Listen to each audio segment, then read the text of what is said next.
All right, well, let's get started. I like to be punctual on time because we got a great lineup. This is Robert Brown. I've been lucky enough to be chair or a former chair of three of the organizations who are co-sponsoring it. And let me recognize each of them. Kentucky District of Export Council is really appointed by the U.S. Secretary of Commerce to fight the battles for trade, to promote trade policies that are important to manufacturers throughout the country, including obviously Kentucky. Uh, we are absolutely delighted because of CAM is hosting us. And in particular, we also have the great help from Shelley Goodwin, who's the Director of Operations for CAM. So Shelley, thank you ever so much for making us look like we actually know what we're doing here with the technology. And then we also have two other ones. So we all know about World Trade Center and the wonderful things they do to try to help educate the companies in Kentucky. And then the other one, of course, is Japan Society of Kentucky. That brings together the Japanese companies throughout Kentucky, and we have about 200 Japanese companies in the state of Kentucky. And the coordination of these four companies, or these four organizations, rather, I think is a real reason Kentucky is one of the fastest growing on a per capita basis, is one of the strongest states in the United States in terms of exports. We're in the top 20 of all the states. So with that sort of an overview, let me turn it over to Chuck Fisk. He's going to take over and do the introductions of these great speakers that we have. Also, we'll tell you a little bit about the questions and about future conferences, webinars that we're going to be doing. Chuck, yours. Okay, thank you, Robert. Welcome, everyone. Thank you for joining us today. We've assembled some impressive leaders in the state of Kentucky to talk about the adjustments they've made in the face of the pandemic. So just a brief introduction for each one. Michael Rodenberg from Murakami, and Michael is on the board of directors for Murakami Corporation, and he is also the CEO of Murakami Manufacturing in the USA. He has a particular interest in helping people, young people, make the jump from school to the workforce. I'm interested in that. That sounds very interesting. Next, Eric Savage, president of LBX Corporation, and has a very lengthy background in finance. And he is he's the president and CEO of LBX. And I'm also interested to hear more about your company's supply chain issues. Next is Phil Poindexter, president of Stockyard Bank, and he has an extensive history in banking. And we're interested in hearing about. I think my personal interest in your comments will be the loan programs and how those are coming along. And then finally, Todd Dorsey, director of Topi America, and he's been with Topi for 34 years, and he leads the undercarriage division and the off-the-road division for that corporation.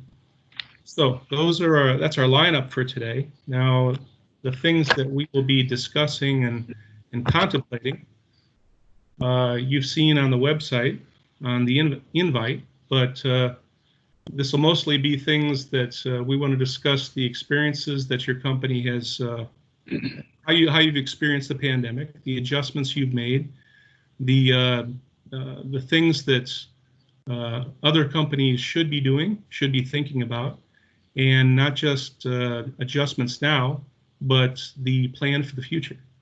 So why don't we start with Michael? Are you ready?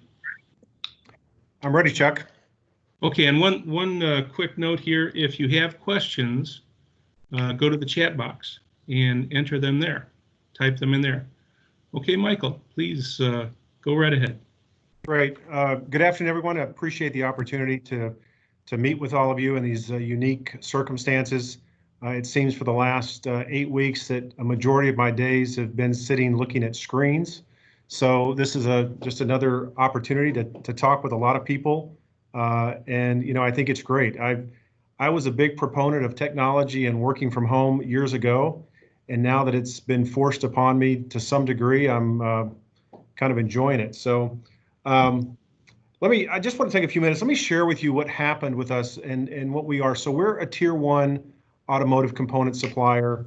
We manufacture exterior mirrors, and our main customer is Toyota. We also supply to Nissan and Honda.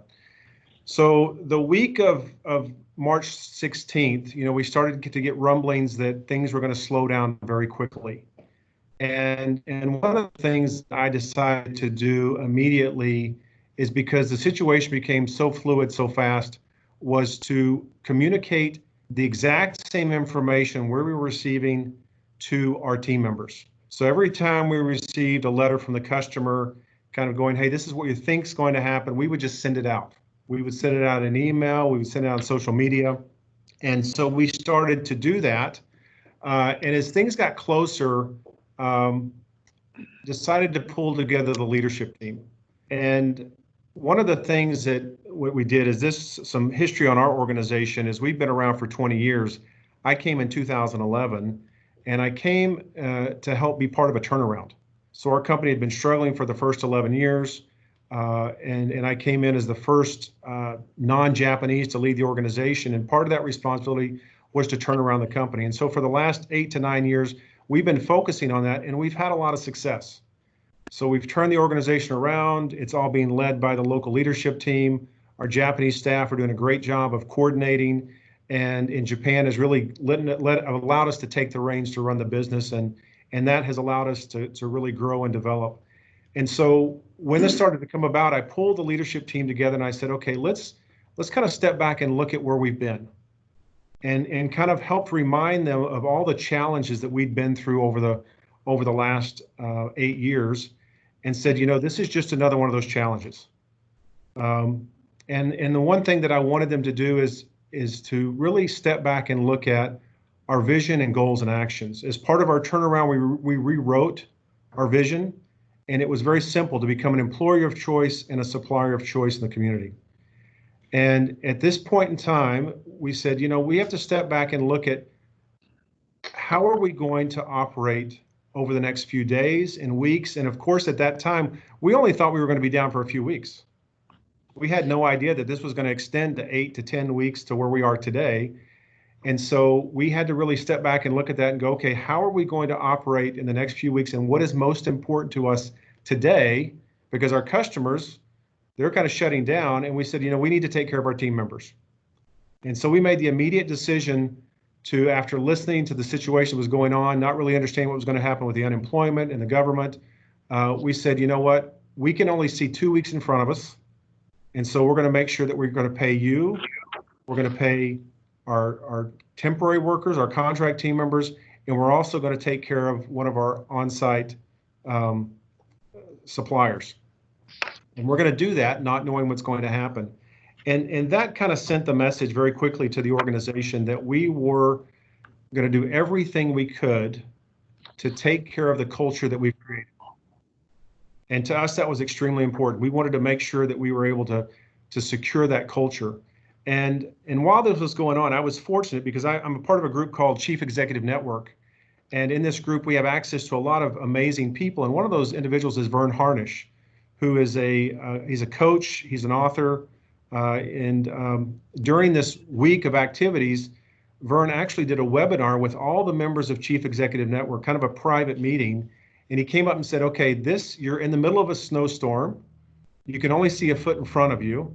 So I'm going to give you these 5 C's that you really should work on during this time. And he said, the number one thing that is contagious is panic is contagious, but so is confidence.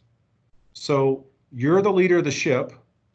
You're the one that's at the helm. You have to be able to exert confidence. And if you will exert confidence and allow them to see that, hey, things will be okay, they will follow suit. If you give a degree that we're in a panic mode, they will panic as well. And so that to me was some of the best advice I could have received. And the 5 C's that he had, and I'll share these with you, is, make sure you're communicating daily. Take this opportunity to look outside of your operation, look at the community, look at your customers, what you can do to support them. Take this time to clean up and catch up. And we didn't realize that, we were thinking only a couple of weeks. Okay, we can do so much in a couple of weeks, but now after the last 8 weeks and looking back, we've been able to do a lot of cleanup and catch up. We've done a lot of our preventative maintenance and things that we normally would have done in the summer. We've taken advantage of it and done it now. The other thing was, he said, cash, cash, cash. We all know that. That's a given. But at the moment, before this really became the issue it is today, his focus was secure all your cash today. And so we did that. And fortunately, because of the success we've had over the last few years, we were in a position to take care of our employees. We were also in a position where we said, we don't need to rely on outside sources in terms of government support, which was helpful for us. And so we were able to manage through that. And the last thing he says, going back to this point about panic, was to be calm and considerate. Everybody's going to be stressed out. Everybody's going to have issues. And so, as I look back in those first few days prior to the actual shutdown,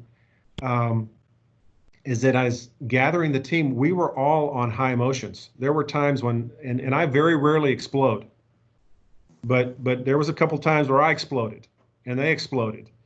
And so within the management team, we really had to step back and just kind of say, okay, we're going to take a breath here, and we're really going to lean on each other and lean on the trust that we've developed over the last few years, and make sure that we don't do anything that will negatively impact that. And so that's kind of how we headed into this.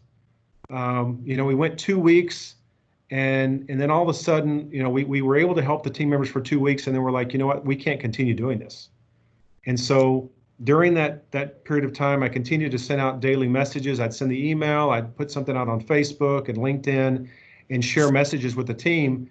But part of that being transparent is I had to send out the furlough letter.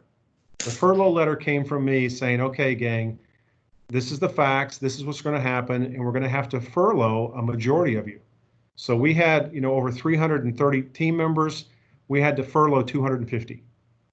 And that was a very difficult decision. But fortunately, because we had those 2 weeks and we kind of understood what was going to happen with unemployment, it was a lot easier. And then we were able to step back and say, you know what, we're going to help you with your insurance. We'll cover your contributions during this period of time, and we'll see how things worked out. So for the last 8 weeks, most of our team members have been off site, and those that have remained have been mission critical technical people that are working on projects and working with the customers on development, or some of the the IT and finance and HR people that had to be here. But what we've tried to do during this 8 weeks is really turn ourselves to really focus on what do we need to be doing right now so that we can run when this begins. And so that's where a lot of our energy has been focused. And now as we kind of get ready to bring people back, over the last 3 weeks, most of our energy has been developed to, okay, what do we need to do? And as all of you know, the biggest challenge is, just like prior to us going into a shutdown mode and every single day changing, and then over the last 8 weeks, it seems like every week it's a different start date, it's a different thing we're going after. That continues a moving target. Now it's the moving target of how do you reopen your facility? Because there's the CDC, there's the local government, there's the health, all these different ways on what we need to do it. And so, you can imagine my HR staff and my safety and environmental health manager just pulling their hair out, because every single day it changes. And so we've had to kind of rely back on our vision and going, okay, we want to be an employer of choice. And being an employer of choice means we're going to go all the way out as far as we can and put as many precautions in place as we can physically do, and then kind of scale back. Keep in mind, we're in the middle of rural Kentucky. We're in the center, and most of our team members are, traveling outside of Taylor County is a big deal. So with all the media, all the upheaval, all the things that are going on, the biggest issue we're dealing with and we'll deal with coming back is fear. And so what we've tried to do over the last few weeks is really start to communicate, these are the things we're putting in place. We're bringing in all our team leaders this Friday, having them come in. We're taking them all the training. We're walking through everything that we've done to help eliminate risk areas. show them how the day will go, show them the things that they're going to need to do. And we're taking, extensive steps in terms of, because people can't gather, we're extending our break time. Where people have been out of work for 8 weeks. We have physical stretches instead of doing it at the beginning of the shift. We're doing them every 2 hours, just kind of keeping people back into the physical mode of working. And then, of course, we're doing all the basics. Everything that we're supposed to do, we're trying to do and communicate that to the team. But I do feel like as we go into this, our greatest challenge is going to be helping individuals feel safe and secure. Because we have a wide range of demographics in our workforce in terms of age. I've had situations where family members have contacted me saying, hey, I'm concerned about my father or my mother. I don't know if they should come back. Can you bring them back last? I mean, these type of things are going on. So, there's a lot of things happening. Our number one focus right now is helping people feel safe. Let's get past that hurdle. And as we do that going into the next week, we'll start focusing later on getting back up to productivity, working on things. So right now it's just feeling safe, make quality products, but don't worry about how fast we're making them, and just get back to working. And so that's kind of, Robert, I would share with you in the group, that's kind of been our experience, and that's what we're doing. I will say that the thing that I've learned through this experience, I was always and I still am a big believer that you only get today, that we only get today to make something happen. What has changed during this experience is you only get one step, because we can't see any further in front of us than one step. And if we think, and if you think about your days, how many times have you changed direction during the day? And so, the kind of the message I've given to my team is, we get one step. And the message I sent out yesterday was, it's going to be a whole new world. So, you look at the Aladdin video, and I said, there will be no magic carpet rides, but everything will have changed. And so that's kind of, it's been our experience, and I'll just leave it at that.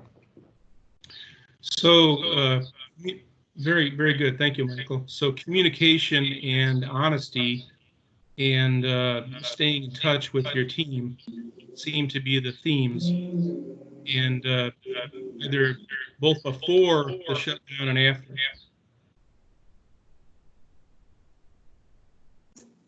Okay, somehow I've lost you. Have you? I'm muted. Okay. Okay, there you Somehow go. I think if you stop talking, you get muted. Okay. So, but yeah, that has been the most important. Communicating with intent, having clarity, and not being afraid to give the brutal facts. One of the things that Vern Harnish said, he said, don't give your team members a crap sandwich. Don't come up and go, okay, here's the bun that's all nice and warm and fuzzy. Give them the really crap in the middle, and then go, here's the bun at the last. He goes, just give them the crap first. Tell them what's bad first. Let them know what the facts are. They're okay with that. They can handle it. And that's what we've tried to do. And it's helped. And I've had a lot of team members that have communicated. So we've tried to use all types of social media. And I wasn't a big proponent of putting things out on Facebook. I was very against that. But once I started to do that, I started to see their feedback. And I'm like, hey, we're going to share everything with them. Okay. Well, thank you very much, Michael. And again, to everyone listening, if you have a question, go to the chat box and put your question in there. And we will have some time at the end to go over those, hopefully. All right, next in the queue is Eric Savage. Eric, are you ready? Yes, sir. Okay, whenever you're ready, sir. Thank you. So same questions. So thank you again for the opportunity to be part of this webinar. LBX, we are makers of Link-Belt excavators. Our parent company is Sumitomo in Japan. So we have plants in Japan, in China, Indonesia, and operations in Brazil as well. So LBX is operating in Brazil and in North America and Latin America. So back in early March, we were in Las Vegas for Conexpo, which is a big trade show that happens every 3 years. And it was the week of March 9. And prior to that, we had a few meetings with our association, AEM, the Association of Equipment Manufacturers, to decide, and I'm a board member of that association, to decide or not to continue to have that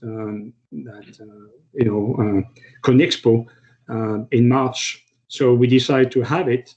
A few dealers, a few manufacturers, maybe a handful of them decided not to come, and primarily the one that came only from China. And so the rest of the manufacturers, essentially European and North American, decided to come and be part of that big event. And during the week, we saw a lot of activities. Many of our dealers, a handful of our dealers didn't show up, but a lot of our dealers came. A lot of our customers came. However, things progressed during that week, and we made a decision with the leadership team to basically, when we would come back, everybody that would have been exposed to the trade show in Las Vegas would self-quarantine themselves when back from the trade show. So that was our decision back probably around March 11th. And so we knew that we had to do something because we were exposed, during that show. We didn't know what would happen. We also made decision during that trade show is not to have any handshaking. So we had a button on our shirt, and that says basically sorry, but not handshaking. And we all day we were giving elbow instead of handshaking. So we were mindful about the safety of our employees, of our dealers, of our visitors, and I think that was a good way to response to what we didn't know would happen eventually, but a response to what we knew at the time.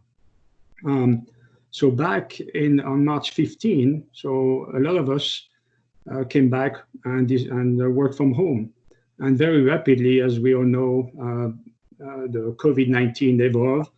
And by the time, maybe 1 week later, we had about more than 70% of our employees that were working from home.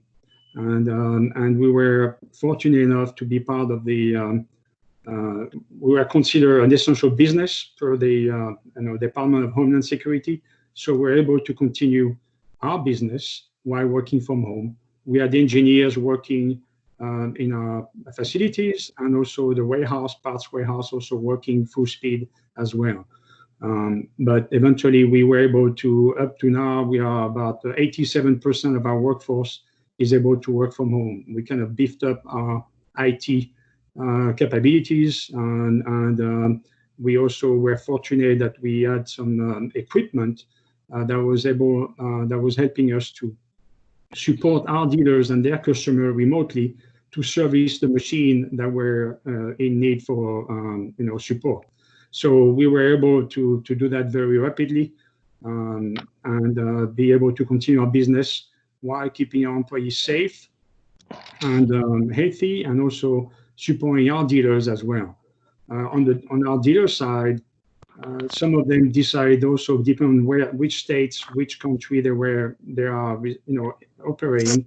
Some of them completely shut down. That's the case of Argentina, Chile, and some of them still continue working in skeleton, what I would call skeleton environment, which is basically parts and service type. And some of them working without still selling equipment, but not really be able to manage to see their customers. So we've done that now for 8 weeks, and we are during that time. I think I've heard Mike saying that earlier, but it's essential that we decide with the leadership team to put a communication strategy together to make sure that we keep our employees aware of what was going on. We have a couple of virtual town hall meeting with our employees. We opened the website so they could put their questions, concern, so that we could address either online or during those virtual capabilities that we had, and I think that helped our employees to be not be so anxious about what was going on. We had a lot of questions about, are we going to lay off people? Are we going to when are we coming back to the office? We'll be back to the office? Are we going to be safe? So we have been addressing all of those on an ongoing basis, and now we are working, as we speak, we are working on a coming back to the office plan, which will be a gradual plan, a stage plan, and the plan right now is to gradually do that starting June 1st. And by doing this, also we want to make sure that our employees feel safe. So we decide to take some major steps for our facilities, to improve the facilities, the restrooms, to make sure there is no touch, everything is touchless, basically. The toilet, the faucets, everything. We added also touchless dispensers of PPEs, and so we are preparing ourselves to basically be back to the office in a safely manner. Having said that, I can say that people are still anxious. You have people with kids, young kids. They are concerned that going back to the office, because there is no way they could put their kids to any place during that time. I know Governor Beshear is looking at reopening some of those facilities, but at a very low minimum level. So we are also addressing those concerns. So we're not going to force everybody to come back on June 1st. At this point, it's going to be more of a voluntary, and then gradually we're going to, phase in that throughout the year. I mean, it's not going to happen overnight. One thing I can say is we also have been leaning, like Mike say, on our core values, during that pandemic, and who we are as an organization, looking at outside of the organization, how we can support our community with PPEs. Our parent in Japan gave us 5,000 masks, and we are able to also use those masks to support our community. We've been involved with the Chinese American Association to support also medical workers with N95 masks. So it's important for us. It's important for our employees. Our purpose in life for ABX is to build stronger communities, and building stronger communities means also being a healthier community. So everything we can do to serve that purpose also is very important for our organization, for our employees, even in very difficult situations. And communicate. I think it's the name of the game. Since late March, or mid-March, we decided with our leadership team to have daily stand-up virtual meetings, so to know what's going on in their organization. Is everybody healthy? What's the hot thing that we need to work on as a team? What help do we need? What help do we need to reach some of those objectives? And so basically, during that time, we've had two priorities. Number one is really keep our people safe and healthy. And when I mean healthy, it's physically, mentally, and also emotionally. And also minimizing the impact on our business, obviously, to make sure that we can continue to support our dealers, their customers, because they also suffer. Some of our dealers have inventory that they need to be moving out, and we're looking at every opportunity to help them out doing that as well. So because we know there's going to be some light out of the tunnel. Our industry is a cyclical industry, so we've been through a lot of other, in my career in 30 plus 2 years, I've been involved in a lot of downturn in this industry, and we've been resilient, and we survived those and became stronger out of those. So I think it's an important message for all of our employees as well. All the companies that, any industry has been through similar situation and challenges, and it's another challenge that we need to face and get everybody working together to face that challenge. So, that's a little bit of our story here. Eric, that's an interesting point that you mentioned there. What if this is the new paradigm? What if it doesn't go back to what it was before? Mm-hmm. How will all of us continue to perform in this new paradigm, in this new world? So you mentioned some improvements to the physical plants, changes in the bathroom, etc. The question of wearing masks, mm-hmm. and coming back to the office and not shaking hands, etc. Right. So those will be permanent parts of the new world, it would seem. Yeah, absolutely. Mm-hmm. Okay. All right. Well, thank you very much. And again, questions. If you have questions, folks, put them in the chat, and we will get to them at the end.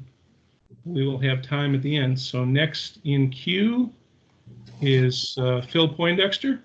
Phil, are you ready, sir? I'm ready. Yeah. Thank Okay. you. Thank you for having me. First of all, just to give a little context, Stockyards Bank is a Kentucky-based community bank. Maybe a lot of people on the phone know about us.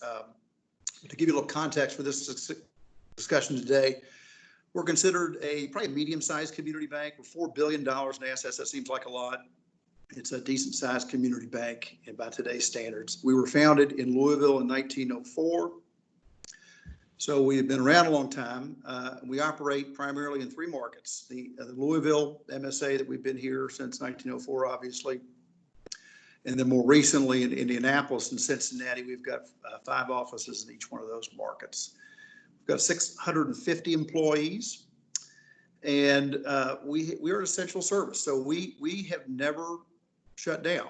We have just improvised through the whole thing. And so that'll give you some context of how we've changed. I want to talk to you about how we changed our way of doing business, and maybe provide some context to that last question about things that might be new normals, things that we continue to do moving forward permanently.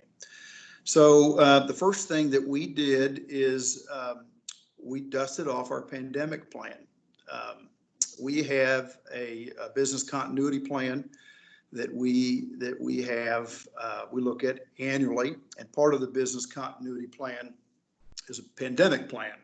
Now, I'm not 100% sure that I paid a ton of attention to our pandemic plan prior to all of this, but we're paying a lot of attention to it now, and it did give us a very, very good start in this whole thing. It provided a roadmap and allowed us to be proactive and not get too far behind the 8 ball on the actions that we took, and that allowed us to improvise.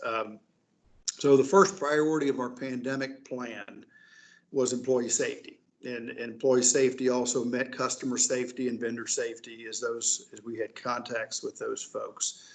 So a lot of things, I'll just kind of walk through these kind of quickly of what we did. The first thing we did was we closed our branch lobbies. We have 42 branches in our network in 3 cities. I mentioned 50% of our employees roughly work in retail branches. So this was a lot of people. And we decided very early on, which the entire industry did, to go to drive-up service only. We were going to close our lobbies. We would open lobbies for appointment only and allow 1 customer at a time to come in.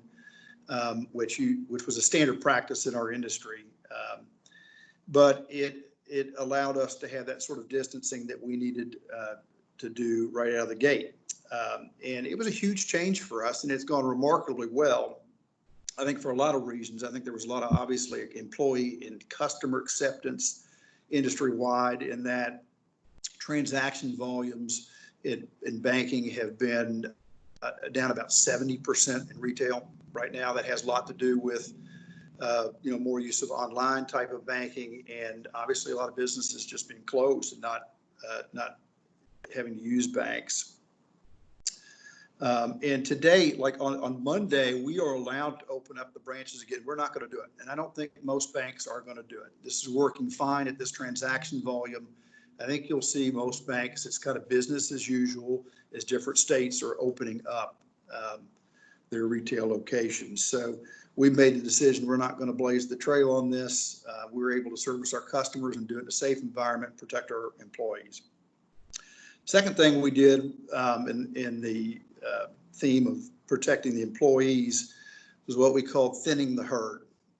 How can we spread out? And we did this for two reasons. We did it for social distancing. Obviously, we had parts of the bank that were very had a lot of employees tightly together. We wanted to spread them out, but we also wanted to do it for business continuity, for functionality. So we would have people who provided the same critical functions of the bank that would work in different locations. So we sent a lot of people that worked maybe at the main office, and we sent them out to open offices and branch locations where they worked. And then we told line of business managers that you had to split up. You can't all be in one place. You can't have any critical function that can't have a cross-trained individual that's at another location to do. So we did that very early on. The third thing that we did, or maybe the second thing we did in the context of thinning the herd, was phasing people to work at home. And we didn't really have anybody working at home in our organization. And so that was new to us. And it's worked really well. Right now, today, we have about 25% of our people working from home. It's worked really well. Interestingly enough, a lot of those people are asking to come back. I think the sort of working at home sounds good until you work at home for too long, and then you want to come back and see people. And we're figuring out how we want to respond to that, because that's kind of going against the thinning of the herd. Certainly, technology that we have available to us has made this allowed us to have people be very productive working in their homes. We have provided PPE, everything from hand sanitizer to gloves to masks to sneeze protectors. That's the new thing. And if you go into a Stock Yards bank, probably I would say for maybe ever, you'll probably see sneeze protectors up with your tellers. The tellers are now 6 feet apart, so that is, we're skipping teller stations in the branch. We don't have customers coming in there for teller transactions right now, but that will probably stay in place. I will say we got caught a little flat-footed on PPE. I don't know, I think a big takeaway from this thing is to stock up. It's going to cost you a lot more money to buy it when you need it. And there's certain things like the masks, especially, that we had a hard time procuring at the rate that we needed them. We have a more robust cleaning protocols right now, bank-wide, with our cleaning people. We've established protocols for cases. So, we did all this stuff in the first week, and then we said, well, what happens when we have a case? We're going to have a case. And the last thing you want to do is have a case and say, uh-oh. I think Michael said the last thing you want your employees to see is a panicked leadership. So, I would really strongly advise people to have protocols if you're opening up for business now.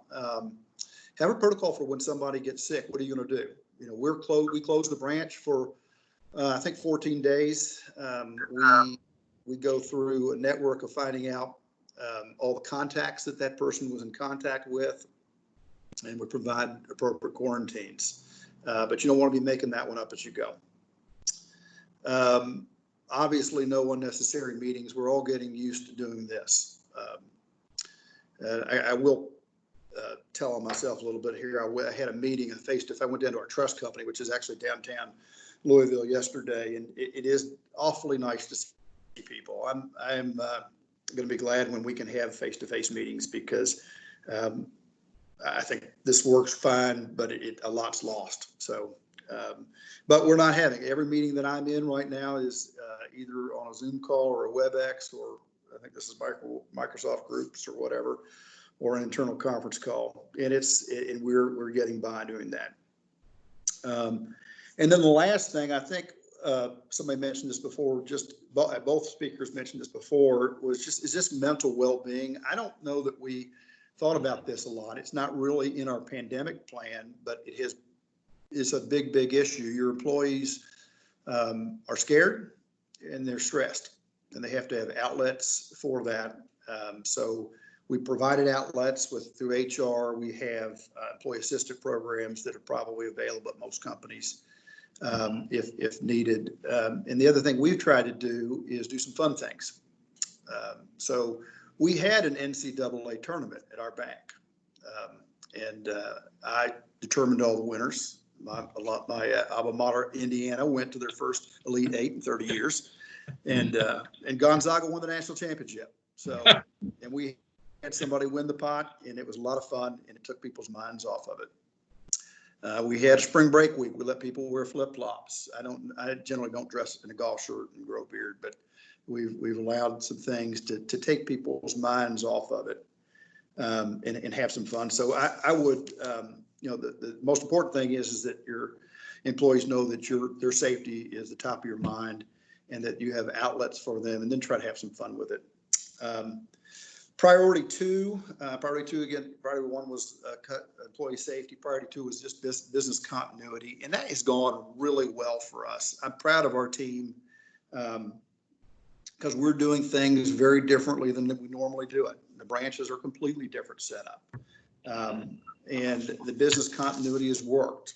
How do you close a loan? How do you open up a checking account? How do you do these things without talking to your customers? And the answer is technology, hard work, good relationships, and I think improvisation. I think people getting creative, and I get a kick every time I see a business who's just figuring out how to do things by being creative. I think it's fantastic. And then the business continuity, just to touch on customer impact. I don't think the whole story's been written yet. The impact of this thing out of the gate has been really uneven. I mean, there are customers. We have customers that are actually really, really busy. They're open. They're essential businesses, and they're really, really busy. Food servicers, those kinds of things. They still have the stress, and they're having to deal with all the things that I'm talking about. But they're busy. And then we have customers that were overnight devastated by this. And there's just no other way to say it. In the restaurant business, in the hospitality industry, in the travel industry, in the healthcare industry, hospitals are struggling. And it's like going from a great economy overnight to being, practically out of business. And it has been, we've tried to help them in every way. We have provided loan deferment programs for a lot of these industries. I think currently we've done about 1,000 loan deferments, meaning no payments for a period of time for these industries, which is certainly going to help. And then we have participated in the PPP program, which I'll talk a little bit about. And then if anybody wants to ask questions about it, I'm happy to answer it. The government, the Treasury passed the CARES Act, and part of that was something called Payroll Protection Program, which is an SBA lending program. And it's a guarantee program, which means the banks make the loans, and the federal government, the SBA, guarantees 100% of the loan. And the loan has very attractive terms. The loan is a 2-year loan at 1%. It is unsecured, non-guaranteed. It has payment deferment for 6 months. And most attractive is it has a forgiveness provision that could ultimately provide forgiveness for up to the whole thing. When the federal government the SBA would write a grant, and the bank would pay the loan down. So to qualify for it, really, you had to be in business and have employees and have some effect from COVID. And there's been a lot of debate about this lately, but that was the original qualifications for that. You just have to be affected by this, which is most everybody. So needless to say, we had tremendous demand for it. Our bank has had over 3,000 applications for this loan, and to total $666 million to date. That's probably, our loan portfolio is about $3 billion. So, that's a big balance sheet stretch for us. And it's been rewarding in that we're helping our customers in their time of need, but it has really been an extraordinary program. It was all we did probably for about a month. Now, right now, it's kind of quieted down. There's the new ones that we're taking on. The money's still out there, but the new loans, demand for new loans a bit. But it's about to get crazy again, because in 8 weeks after the first loans were made, we're going to go into this process of forgiveness. And there's not a ton of guidance out there from the regulators relative to that. So I would tell you the government, I think, is doing a good job, but they are, like a lot of us, making it up as they go. And I lived it every day and just making it up as they go. And I guess that's good. That's the only way this could be done. So I'll just wrap up to give you some best practices. If you don't have a business continuity plan, you should have one, in your pandemic plan ought to be part of that. And you should review it periodically. We're doing ours annually. I would say as a result of this, we're going to have a lot more detail in our plan. A lot more, relative to the government has pandemic severity indexes that it puts out, and we're going to have responses to different pandemic severity indexes. Those indexes relate to mortality rates. Now, I'm not quite sure anybody knew what the mortality rate on this thing was at the beginning, but just being confident as a management team, and so your employees know that you have a plan, will alleviate their fears, and it'll help. I would very strongly advise people to stock up on your PPE, because if you wait till the time you need it, it's not going to be available. It's going to be very expensive. We experienced some of that, and it was a little bit frightening. To the extent you can use technology, have technology allow you to spread out. It allowed us, we had great technology, and that was, internal technology and customer facing technology that allowed us to be functional. And then lastly, be very nimble, because there was a period of time at the beginning of this that I used to joke, if I had known yesterday what I know today, we would have been rock stars. And it was something new every single day. And we would literally, I'd send out an email to our entire employee base with the plan of action. And 15 minutes later, I said, just disregard that last email. That wasn't right. And so be nimble. It's okay. And that's all I have. Okay, well, thank you. Thank you, Philip. All right, so last but certainly not least, we have Todd Dorsey. Todd, are you there? Yes, sir. Can you hear me? I can hear you. Okay, great. Go right ahead. Yeah. My name is Todd Dorsey. I'm with Topia America. We're located in Frankfort, Kentucky. We're a steel wheel manufacturer for the automotive industry.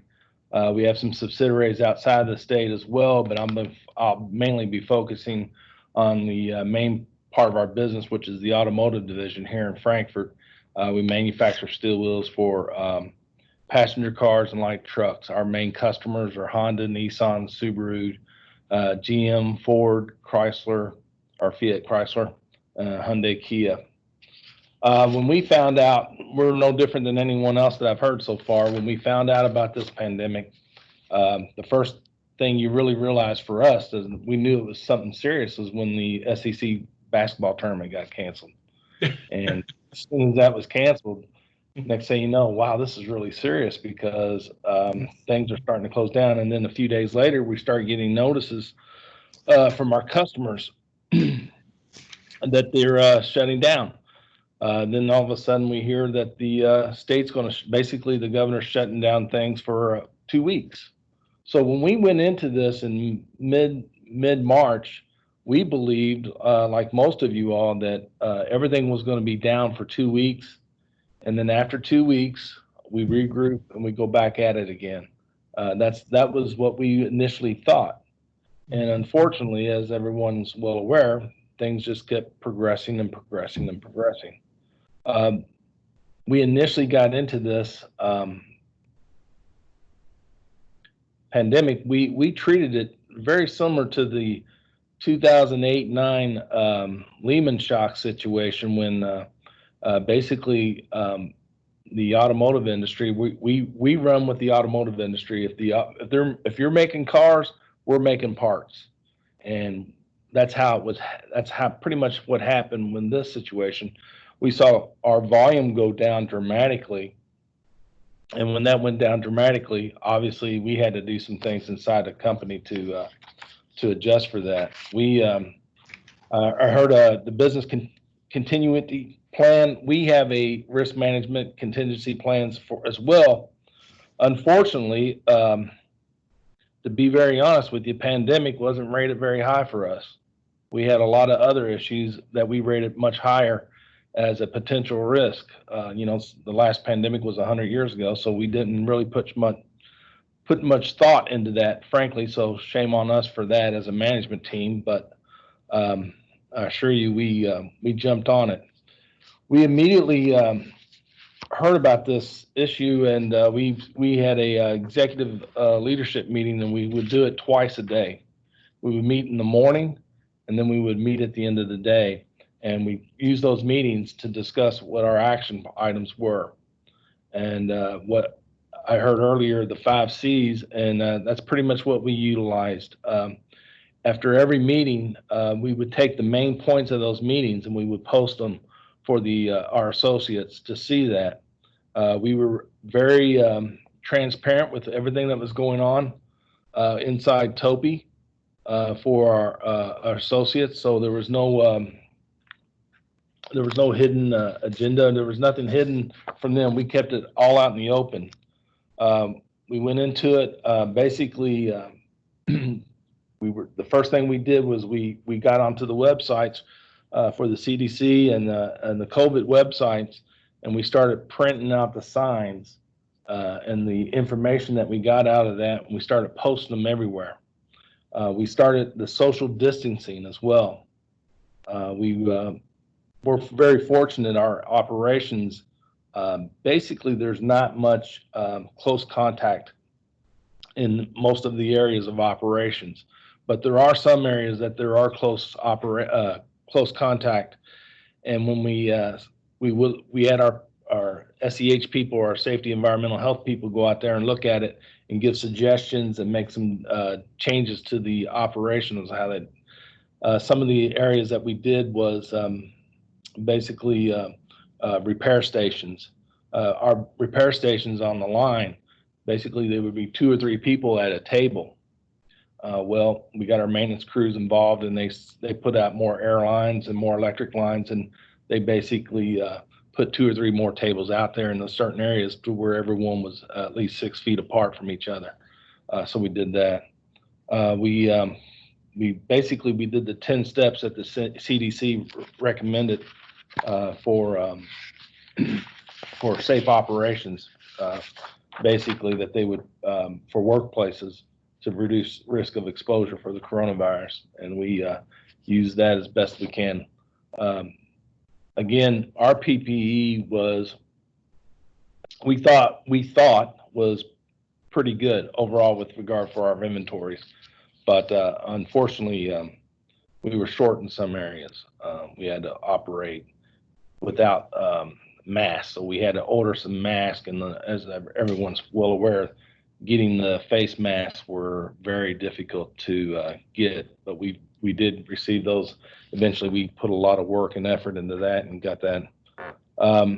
We also basically went around the facility to make sure social distancing was applied. We broke down the cafeteria, basically 1 person per table. To enforce that, we basically got all the chairs, extra chairs that are normally at the tables, and we took them out. We put them up. We can only have 1 table per 1 chair per table. That ensures that there's social distancing in that area. I hired 3 contractors. We run 3 shifts. I hired 3 contractors, 1 person for every shift, basically to sanitize all the common areas. They walked around doors, tables, chairs, constantly disinfecting and sanitizing those areas and above and beyond what our janitorial staff has already done.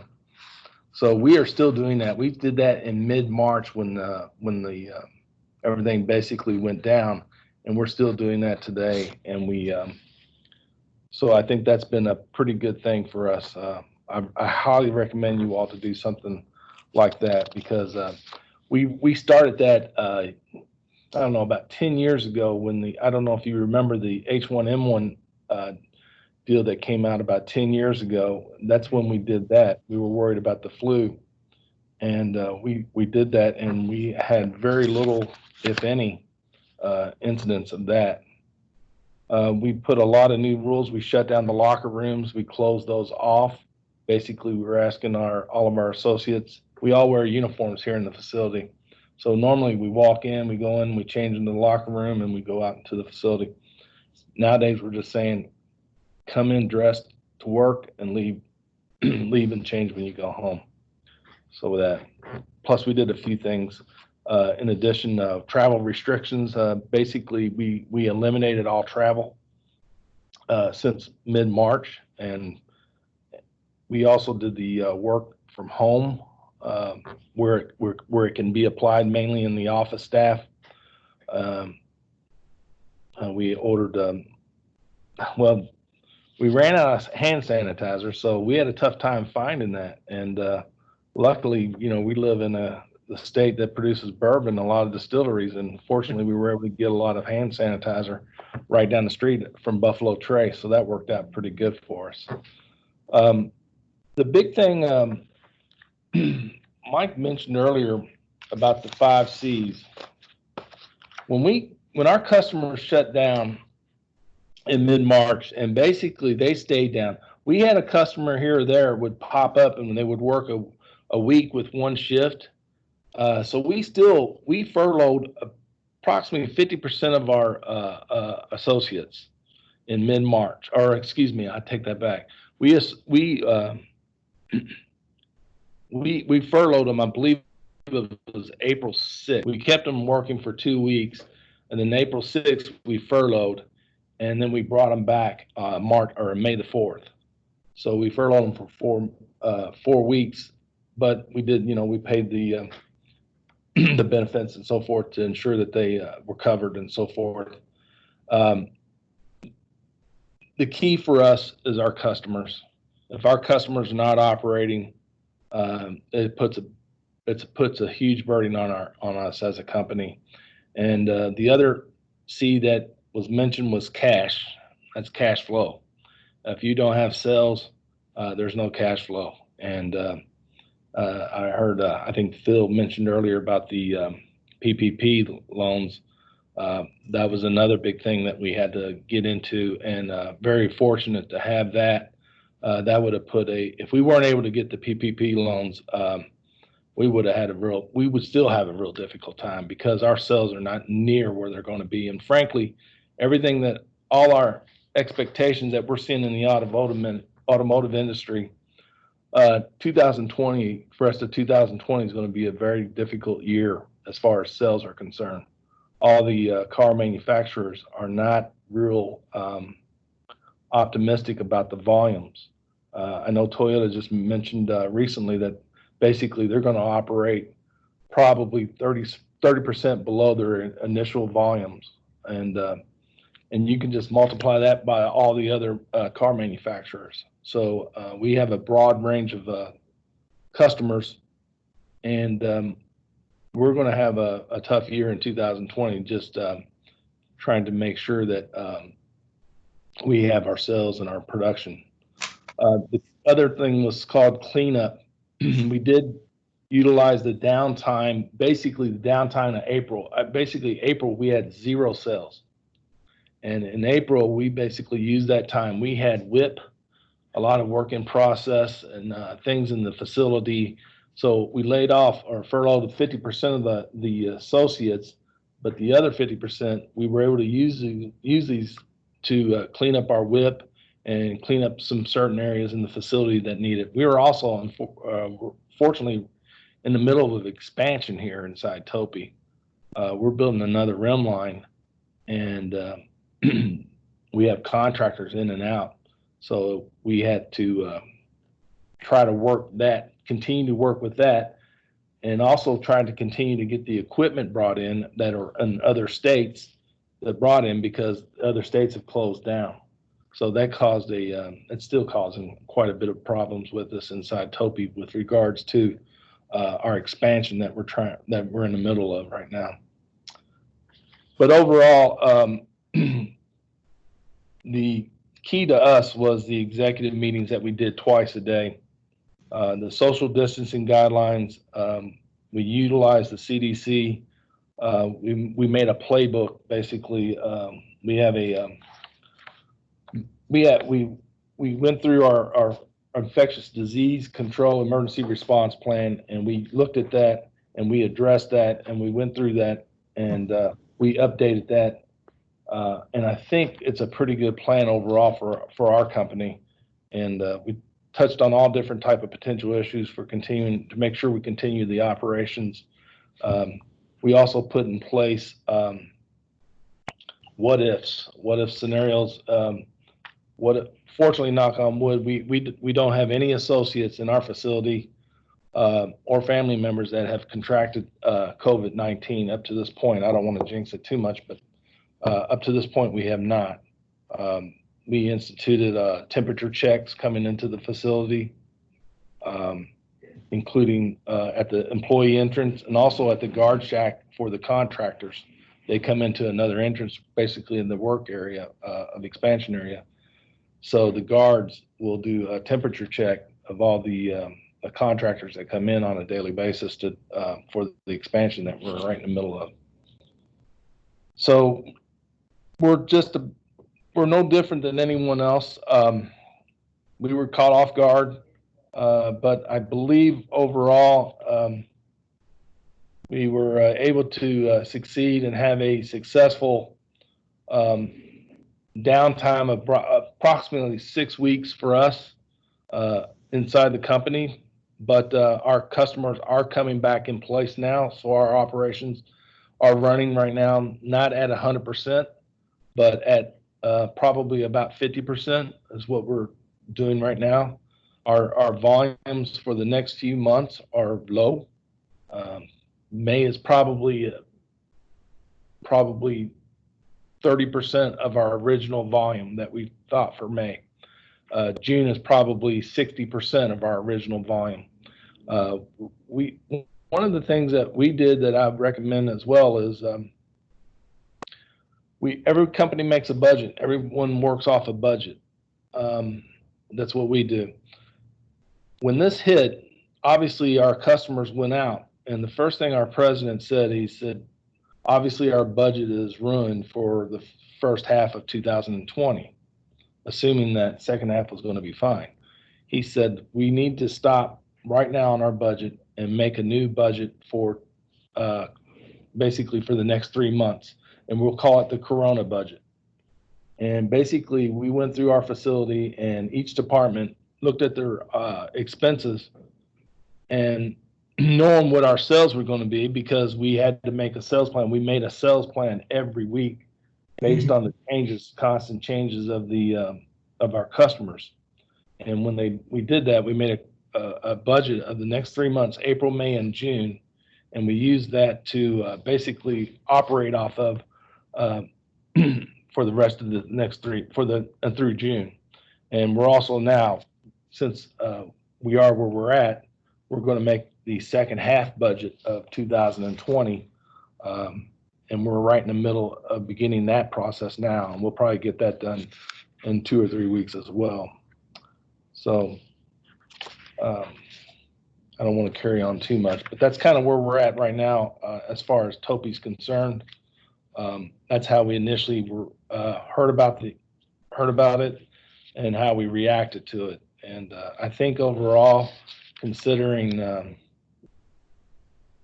where we were, I think we worked it and managed it as best as we possibly can, and I think it's worked out pretty good overall. So I'll turn it back over to you. Thank you. Okay, well, Todd, thank you. That was an excellent summary, especially the 5 C's. Seems that those C's were really pivotal to how we approach this. Each of us sort of, well, we all mentioned them in different ways, and especially the communication piece. So thank you for that. So let me just take a minute and tell our viewers, our guests today, about the Kentucky Southern Indiana District Export Council. So this is actually, you can see this on our website, which is at kentuckyexport.com. And one of our chief purposes is to be advocates for manufacturing in Kentucky and Southern Indiana. There are roughly 50 DECs, District Export Councils, around the U.S. We all share the same mission, which is to support the U.S. commercial service and to support exporters and manufacturers in our jurisdictions. So the thing that we don't want to forget to mention today is this piece about advocacy, because we've discussed some issues today. Now, the next time we get together and watch this space for future discussions like this, we will delve into the journey out, let's say. So how will we, what does industry need? What does industry think is important for the government to promote, for the government to help with? What can we bring about to bring about more stability and the response to this possibly continuing pandemic? If things don't change, we have to continue. So please think along those terms, and we will do this again. And when we come back together, please be prepared to hear more about that. Also, let me mention the U.S. Commercial Service, and you can see this on our website as well. Again, that's kentuckyexport.com. The U.S. Commercial Service is the trade promotion arm of the International Trade Administration, which is within the Department of Commerce. So, in effect, it is the federal government's lead trade agency and supports companies like yours in Kentucky. You need only to reach out to them. And the DECs, the District Export Councils, are the trade participants. We are people who work just like you, but we also want to help you export, and so does the U.S. Commercial Service. So we work in concert to bring programs with this kind of information, but also, as I mentioned, how we will continue to face this pandemic if it continues beyond the horizon. So with that said, let's move into the last segment, and this will be, hopefully you four gentlemen will have comments or questions for each other. And then I'll also take a look at the questions that have come in from the audience, and then I will try to jump in from time to time and see what we've got there. So please feel free to discuss with each other. Hey, this is Mike Rodenberg. I'll lead it off, and a question for both Eric and Todd. And this kind of relates to our operation. We have injection molding. And as everyone knows, it's very difficult to cool an injection mold plant. So, the most of our facility is under air conditioning, and for members, as we dive into this having to wear a mask, we're like, okay, we're gonna have to lower the temperature of our facility. But when you get into areas that are high temp and you've got people working in close conditions, we're really trying to figure out how do we operate in that situation, because from a health standpoint, you go the other direction, and now having to wear some type of face protection can create a problem and create a health risk, and kind of do the opposite. So I'm interested to hear with your manufacturing operations, how you are planning to deal with something like that. Yeah, I'll go ahead and start. This is Todd. That's a really good point. That's something that's been brought up a few times inside Topi. Our operation gets really hot. I mean, we're a metal forming facility there's a lot of hydraulics. We also have paint ovens as well. So the paint ovens, obviously, as the hotter months are coming, are going to make the facility a little hotter. Fortunately, about 2 years ago, we installed air conditioning inside the facility, where our facility does not in the summer get over 85 degrees. So that's one of the benefits that putting that equipment in a couple years ago, which worked out really well. One of the things that I've heard, and we are still working on this and looking into this, it's our understanding, and I want to be careful how I state this, because I don't want you to think that I know exactly what I'm talking about, but it's our understanding that the masks are recommended. Right now, we have 100% people wearing masks, but as the months come, as it gets hotter, wearing these masks are really, it's very hot. You wearing it 8 hours a day, but it's our understanding, and we're confirming this, that if you are in a safe area, in other words, you're not around people, you have a safe distance between you and your the next associate, you don't have to wear a mask. That's something we're looking into. To tell these people they got to wear a mask all day when it's 100 degrees in July outside and it's hot inside the facility, I worry that's going to cause more problems than just the mask itself. So that is something we're looking at. Right now, we don't know how long masks are going to be required right now. So we're just still looking into that, and we are trying to decide that. You have the same question we have, frankly, but we are looking into it, as well as trying to hopefully in some areas possibly be able to eliminate it. If it means put some barriers up between the workstations where they don't have to wear masks, that's something that we're willing to do. But right now, even in our office space right now, we're all wearing masks right now, as well as out in the facility as well. So that's something that we're looking into, and hopefully we'll figure that out in the next few weeks. Okay, let me jump in here, and we've got just a few minutes left, and let me ask a question that's come up through the chat. So basically, what is the thing that you'll do differently in the future? And this could be in your supply chain, in your distribution. What is the biggest thing that you have learned in that area, and what will you change? And then sort of an ancillary question to that is, what are the lessons that you learned about regulatory responses that can be applied?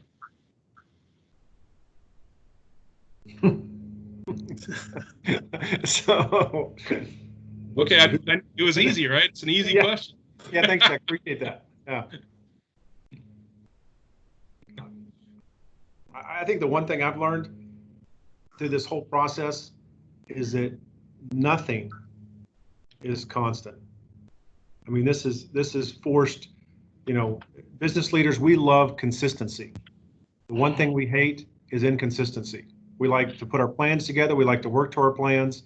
This has forced me to reevaluate everything. And I think that's the one thing that's helped me through this process, is that as the leader of the organization, I have got to be able to pivot very quickly based on the winds that are coming at us. And if I can't pivot quickly, the team won't pivot with me. Okay.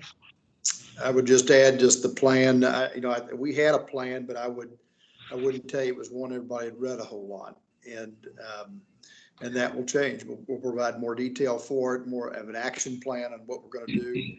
So, we could be proactive in the thing, just like the PPE. I mean, we were woefully inadequate in the masks. Everybody was having a hard time getting the masks, and we just can't let that happen again. Yeah, I agree.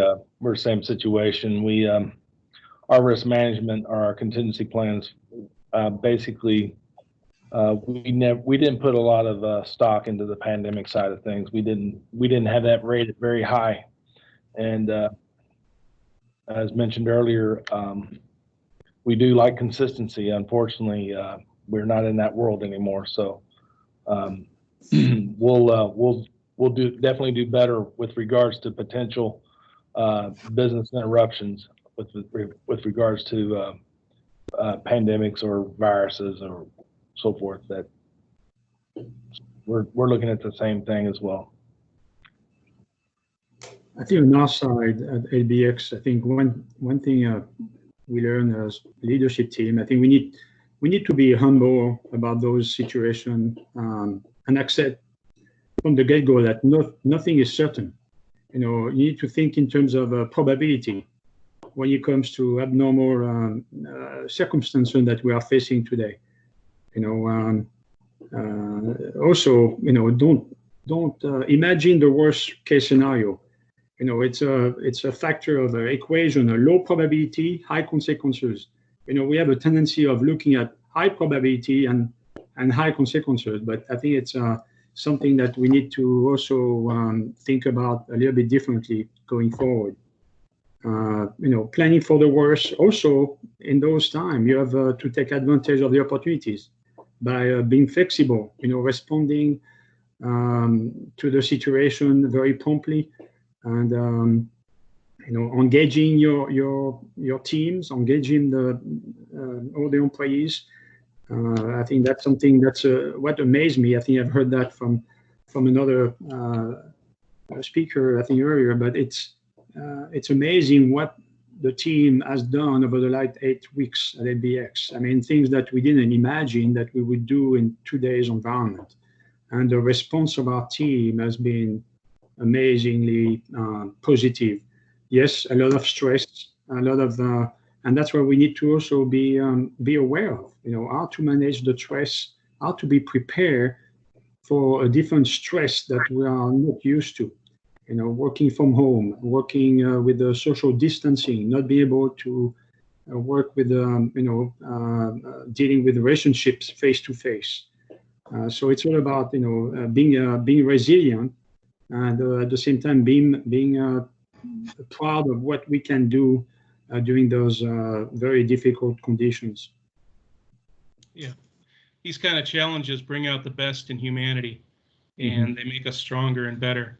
So, as I've heard it said thousands of times on the TV, we'll get through this together, and I believe it. I believe it. These challenges, these difficulties do bring out the best in us. And I want to thank you all for joining us today, bringing your experience and expertise to this very interesting conversation. Thank you all for joining today. And like I said, watch this space. We'll try to do this again in the future. And we'll talk about some other issues that revolve more around coming out of this pandemic, the things that we want to try to emphasize as we emerge. So thanks again, and everyone take care and stay healthy. Thank you. Thank you. Thank you. Bye-bye. Bye-bye.